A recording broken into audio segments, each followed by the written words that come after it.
uma das características principais do povo judeu é que eles tinham uma preocupação muito clara com a formação dentro da sua casa, a formação familiar. A estrutura de uma família, ela exige muita dedicação, discipulado intenso e uma participação intensa do casal, principalmente na criação dos filhos, porque criar filhos é um grande desafio. Não é fácil educar uma pessoa e preparar uma pessoa para o mundo. O outro grande desafio é quando nós que enfrentamos as situações do dia a dia, de uma vida de casal, num casamento, por exemplo, também são vários aspectos que nós passamos de diversas formas, diversas maneiras, são armadilhas, setas do inimigo, problemas, lutas, tribulações, são as dívidas, são os problemas que o casal tem, muitas vezes até de convivência, de relacionamento, são várias questões que envolvem uma família. E quando a gente pensa sobre isso, a palavra de Deus, ela nos dá uma clara orientação de qual é o padrão bíblico consolidado. Porque uma coisa a gente pode ver por aí, muitas vezes a gente vê pessoas que são contra o padrão bíblico familiar, onde se tem um pai, uma mãe, os filhos, que seguem ali as orientações dos pais, mas quando uma família ela está desestruturada, é muito mais difícil dela ser conduzida. Se uma família, muitas vezes, com uma estrutura, já não é fácil, imagina uma estrutura onde passam por problemas que são comuns aos momentos da nossa sociedade. Então, nessa perspectiva, olhando aqui o texto bíblico que nós acabamos de ler, Deus revela a Moisés as suas orientações de como ele deveria conduzir o povo e de como o povo deveria viver quando estivesse na terra que ele prometeu dar ao seu povo, a Israel. E dentre essas orientações, a orientação principal deles era de como deveria ser um lar estruturado dentro dos padrões daquilo que ele desejava para o seu povo. Uma família, ela pode não ter tudo, absolutamente tudo que ela gostaria de ter. Muitas vezes a gente quer ter uma condição financeira melhor, dar uma condição de estudos para os nossos filhos melhor, a gente tenta, se esforça para ter o mínimo ali para poder dar uma dignidade para o nosso lar, mas nem sempre a gente consegue ter tudo no aspecto físico e material.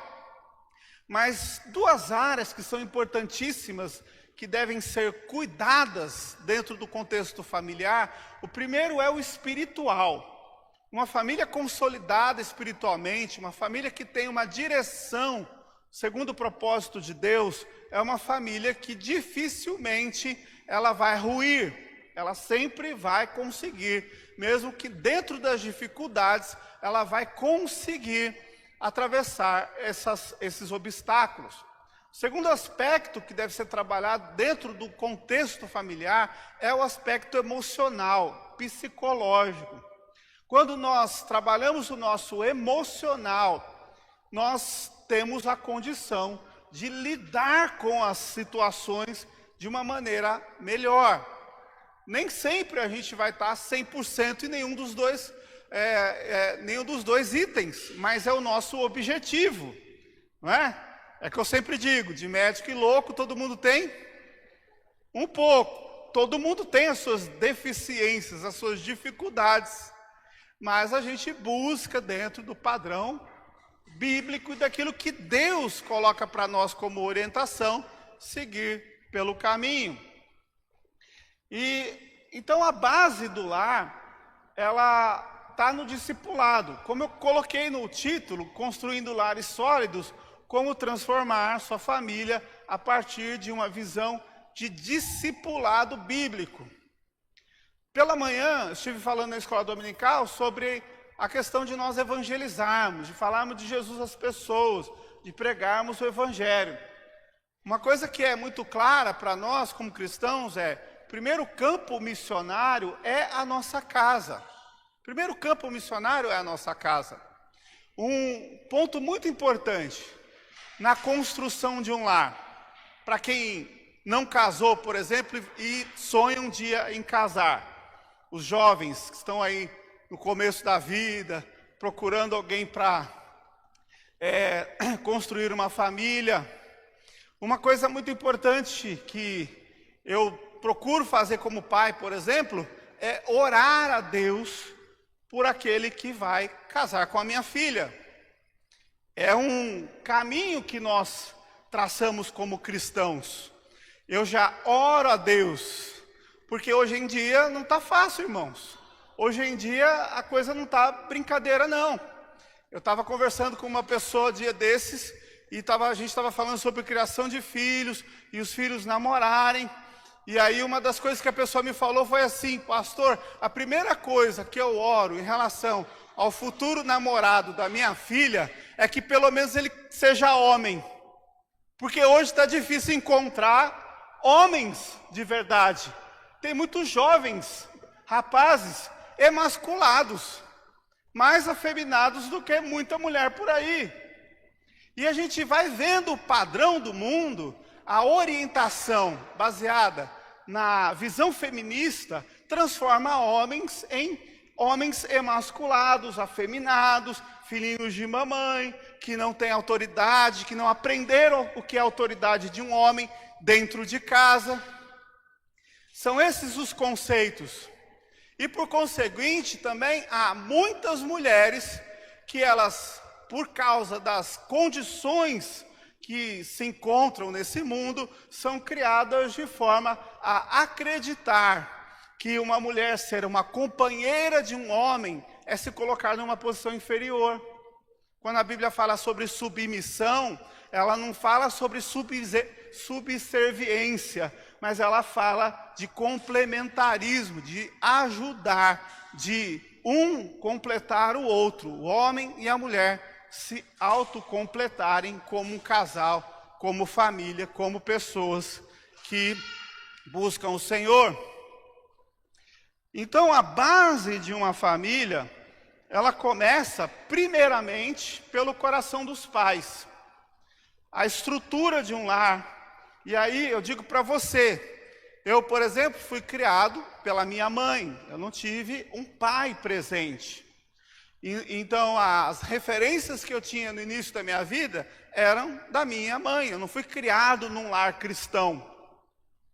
Quando eu fui começar a ter referências de um verdadeiro lar bíblico, um lar bem estruturado, com autoridade, com a visão de Deus, eu fui encontrar na igreja referenciais espirituais para que eu pudesse entender o que era de fato uma família. Então a Bíblia, ela mostra para nós que, se você é pai e está ouvindo essa mensagem hoje, o primeiro lugar que deve ser trabalhado, e aí eu falo para o homem e para a mulher, é o seu coração diante de Deus. Amém? E olha o que a palavra diz. Verso 6, Deuteronômio 6, 6. Leia comigo. Vamos ler? Diz assim a palavra: estas palavras que hoje te ordeno estarão no teu coração. Vamos ler de novo? Estas palavras que hoje te ordeno estarão no teu coração. Como as palavras estarão no teu coração? E aí entra o conceito bíblico do verso 5. Para um lar segundo a vontade de Deus, e para que comece no coração do marido, da esposa, dos pais, de você como homem, como mulher de Deus, você precisa ter o que está no verso 5. Vamos ler? Amarás, pois, o Senhor, teu Deus, de todo o teu coração, de toda a tua alma e de toda a tua força. A regra base para uma vida bem estruturada ela está em quem nós somos diante de Deus. Quem você é? Se o teu coração amar a Deus sobre todas as coisas, provavelmente os seus filhos também conhecerão e amarão a Deus. Também conhecerão e amarão a Deus. Os irmãos não conheceram a minha sogra. A minha sogra sempre foi uma cristã, fervorosa, dedicada, que amava a igreja. Ela se casou com um homem que era católico romano, veio de Portugal para cá, um português, do tamanho do Zé Henrique, assim, baixinho, branquinho, magrinho. E essa minha sogra sempre teve um coração e espírito missionário. E sempre na casa dela tinha, toda semana, culto familiar. Toda semana. Eu me lembro quando comecei a namorar a minha esposa, ou era irmãos da igreja, depois ela alugou a casa dela para uns inquilinos bolivianos. Quando eu fui ver, era culto em espanhol, em português dentro de casa. Quando não tinha inglês junto, era uma salada mista lá. E o meu sogro, português, católico, não gostava muito de crente, mas ficava ali junto. Com o tempo ele ia ouvindo o evangelho, e Deus foi tocando o coração dele, mostrando o evangelho. Os filhos criados na igreja, cristãos, servindo a Deus até hoje. Para mim, eu digo que, primeiro eu me apaixonei pela esposa com quem eu me casei, pela mulher com quem eu me casei. Porque eu a conheci, falei, é essa aqui. Segundo, eu me apaixonei pela família. Por quê? Vou explicar um detalhe. Quando eu fui namorar, isso não é mérito, tá, irmãos? Mas eu sempre fui muito namorador. Então eu conhecia muitas meninas. Só que, no momento em que eu me converti, eu dei uma segurada e eu parei com tudo, geral. E eu ia conhecendo as meninas, conversando e tal. Quando eu conheci a Fabiana, a primeira coisa que eu disse, no meu coração diante de Deus, eu preciso me casar com uma pessoa que tem um coração no reino de Deus. Eu preciso me casar com uma pessoa que conheça e ame a Deus como eu amo. Então, quando eu fui visitar a família dela, a primeira coisa que Deus tocou em meu coração foi o fato de que eu vim de uma família que não amava a Deus. Eu vim de uma família cujas referências não eram a palavra de Deus. Eu vim de uma família, de uma estrutura familiar totalmente arrebentada, quebrada. Os meus referenciais de um homem eram completamente tortos, porque eu tive um pai dependente químico, que foi preso por pedofilia. Eu tive uma família totalmente desestruturada. E aí, eu dizia na minha mente, no meu coração, eu vou construir um lar, e um lar conforme o que é a vontade de Deus. Só que para construir o meu lar, eu precisava de uma esposa que também tivesse um coração no reino de Deus. Por que hoje em dia é tão fácil acontecerem divórcios? Porque, infelizmente, muitas famílias, elas estão divididas porque os cônjuges, as pessoas que estão se casando, elas têm mentalidades diferentes, e o coração de um muitas vezes está no reino, mas o coração do outro não está. Eu digo que o que mantém um casamento vivo não é o sexo. O que mantém um casamento vivo não é dinheiro. Dinheiro ajuda. O sexo, para quem é casado, também é fundamental. Mas sexo um dia acaba. Dinheiro um dia a gente tem, outro dia a gente não tem. Mas o que mantém uma família é quando ela está baseada no reino de Deus. É muito mais fácil hoje se divorciar. É muito mais fácil hoje ouvir o canto do diabo dizendo, siga os seus sonhos. Quando a gente olha a palavra, a gente percebe que toda essa falácia de facilidade que o mundo prega, não passa de mentira. É muito mais recompensador quando a nossa família, ela está alicerçada no Senhor, amém? Pastor, mas a minha família, nem todo mundo lá conhece Jesus. Você conhece Jesus.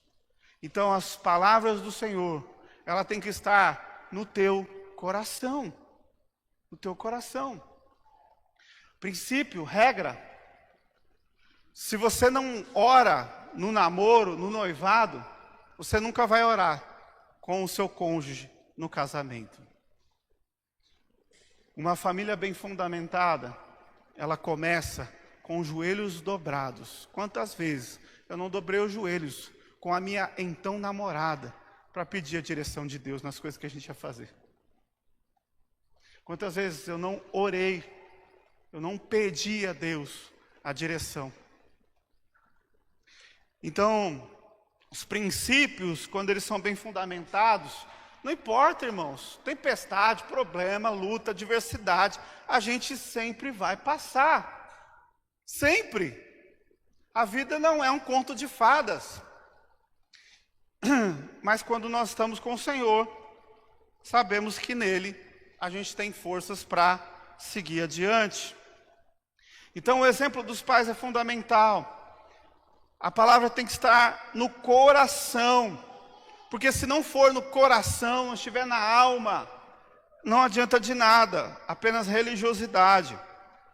Jonathan Edwards, ele tem um exemplo de discipulado na sua própria família, com seus filhos. Ele foi um grande homem de Deus, o exemplo começava por ele. Ele foi um grande avivalista, pregou, milhares de pessoas se converteram pelo testemunho dele. Mas o primeiro campo missionário é o lar. A casa.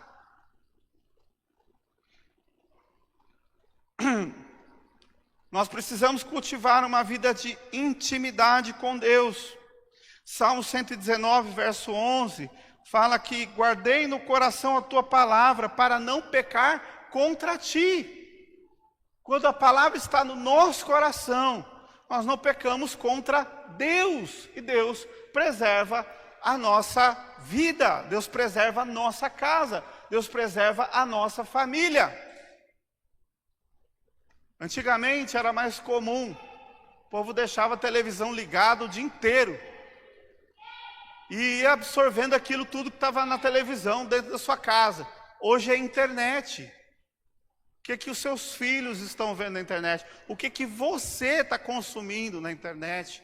São questões que muitas vezes eu vejo pessoas que querem ditar regras. Nós vivemos a época dos influenciadores. E como tem gente influenciando negativamente a igreja.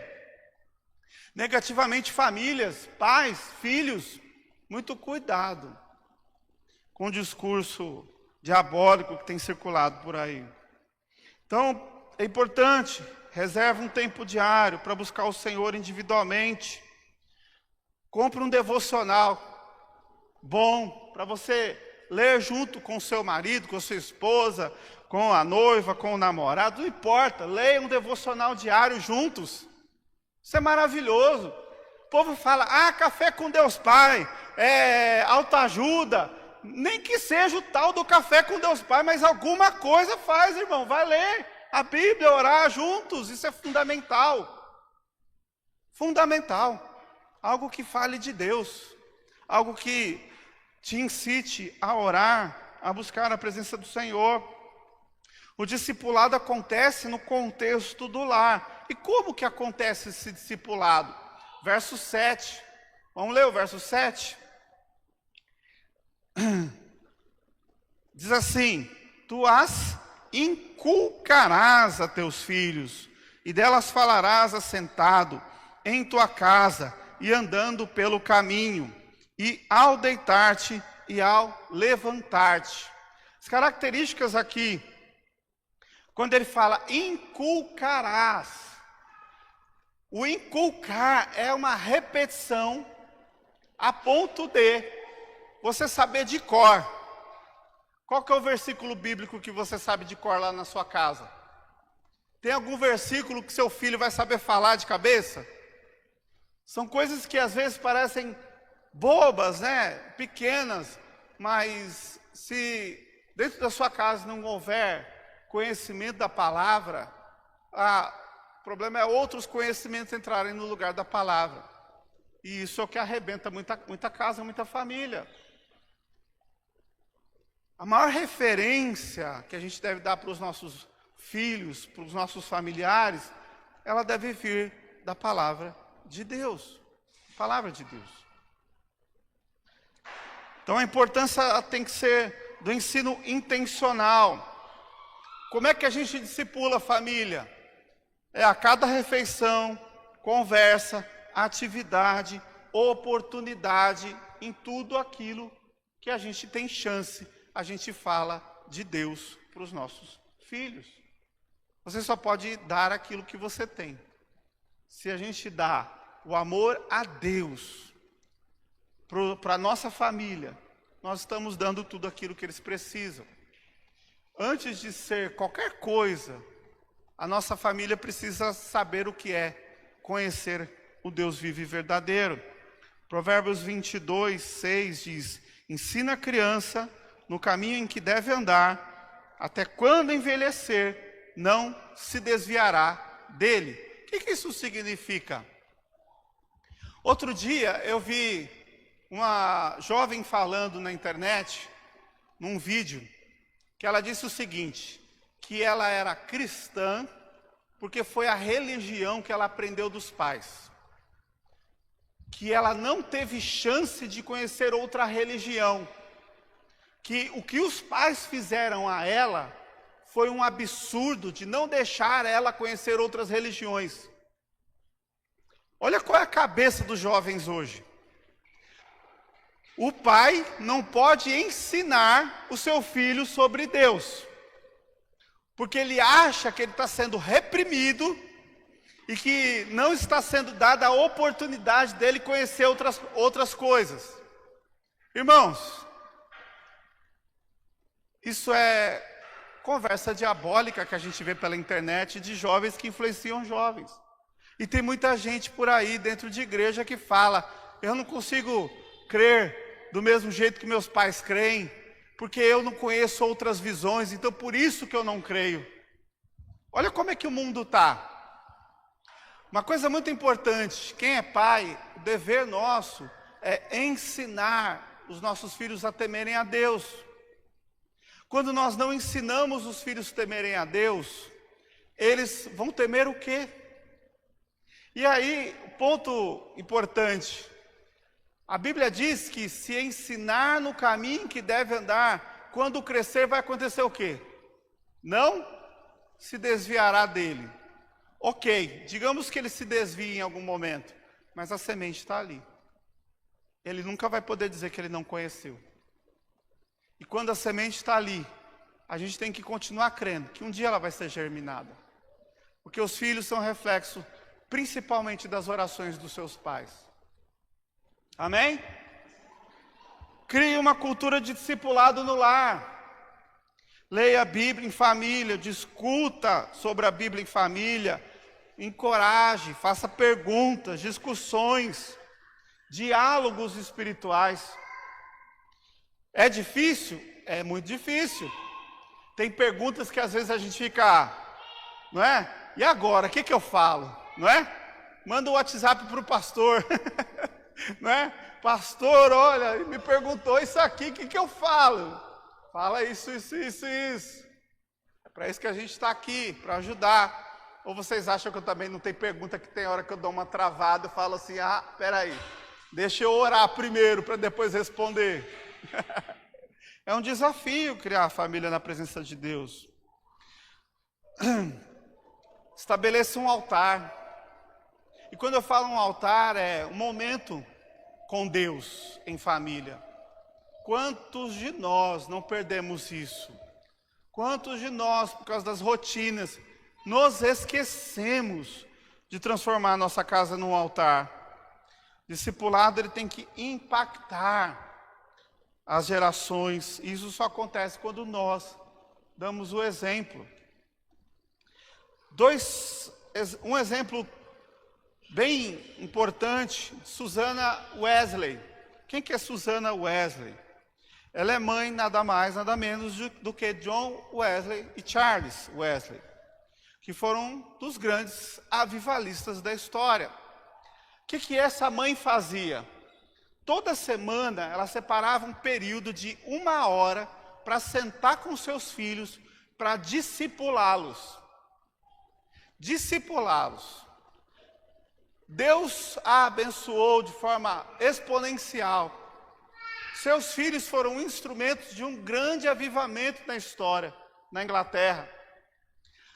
Quem serão seus filhos de acordo com a sua dedicação? Não é? A gente fica muito feliz quando um filho nosso tem uma grande conquista, não é verdade? A gente louva muito a Deus pelas conquistas. Quando o filho passa no vestibular, não é? Como Helena passou, parabéns pelo esforço dela. Quando o filho consegue conquistar o seu sonho, o seu objetivo, comprar o seu bem, realizar sonhos, seja lá o que for. Mas a maior alegria como pais é quando nós sabemos que a missão foi cumprida e os nossos filhos se tornaram homens e mulheres de Deus. Amém?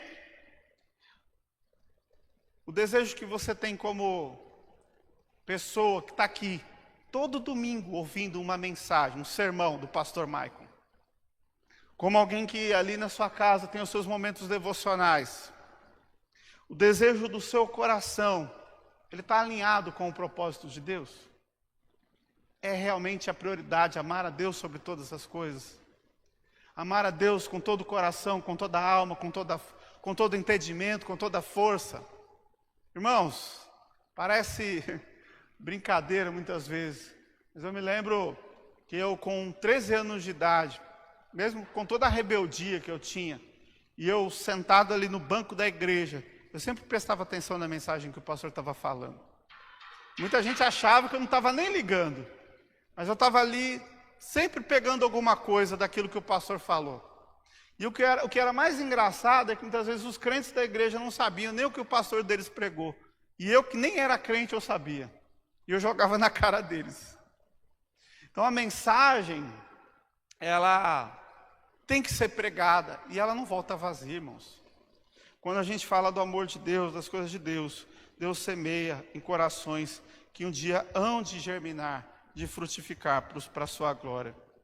Qual que é a responsabilidade de cada membro da família? Pais, liderar e ensinar. Essa é a função dos pais.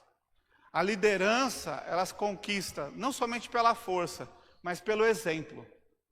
Filhos, obedecer e honrar. Filho, tua função é honrar os seus pais. Você tem que dar muita alegria para o seu pai, para a sua mãe, honrando-o, mesmo quando você não concorda com ele. Mesmo quando aquilo que ele diz para você, você acha que aquilo está errado, que não é. Mas você precisa honrá-lo de acordo com a palavra de Deus. Eu não estou dizendo que você tem que fazer coisa errada. Se o pai mandar fazer coisa errada, você não vai fazer coisa errada. Mas naquilo que você tem que honrar como servo de Deus, como uma serva de Deus, honre-o dentro daquilo que o Senhor te orienta. E finalizando, como que nós podemos aplicar? Primeiro, sempre na família, priorize o reino de Deus. Pastor, minha família hoje tem dificuldades, uma desestrutura, casamento problemático, filho problemático, marido problemático, esposa problemática. Todos nós somos problemáticos, irmãos. Todos nós. Em alguma área, todos nós somos problemáticos. Todos nós temos as nossas dificuldades, as nossas falhas. Mas sempre priorize o reino de Deus. Como diz Mateus 6,33. Buscai, pois, em primeiro lugar, o reino de Deus, a sua justiça, e todas estas coisas vos serão acrescentadas. Vamos ler, gente? Buscai pois, em primeiro lugar, o seu reino e a sua... E todas estas coisas vos serão acrescentadas. Quero ter uma vida abençoada? Deus tem que estar em primeiro lugar. Quero ter uma família abençoada? Deus tem que estar em primeiro lugar. Namoro, noivado, casamento abençoado? Deus em primeiro lugar. Meu trabalho, meu emprego, Deus tem que estar na sua frente. Se não tiver, é casa construída na areia. Qualquer ventinho, tempestade derruba. E você perde com a mesma facilidade que muitas vezes chega fácil pela mão do diabo.